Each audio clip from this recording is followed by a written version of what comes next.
আসসালামু আলাইকুম। কেমন আছেন সবাই? আমি একটা ধানের খেতে আসলাম।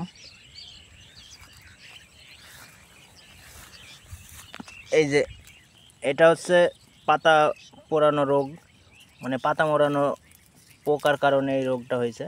দেখুন, এটাতে পোকা ছিল, আমার হাতের স্পর্শে মারা গেল।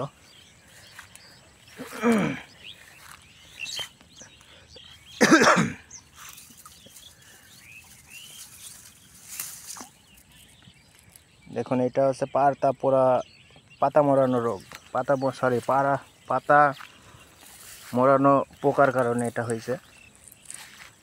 এটাতে ডাইজিনন গ্রুপের ওষুধ দিলেই ঠিক হয়ে যাবে।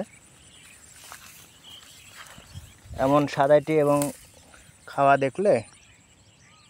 সাদা রঙের খাওয়া দেখলেই ডাইজিনন গ্রুপের ওষুধ দেবেন, ইনশাল্লাহ এটা থাকবে না। ধন্যবাদ সবাইকে।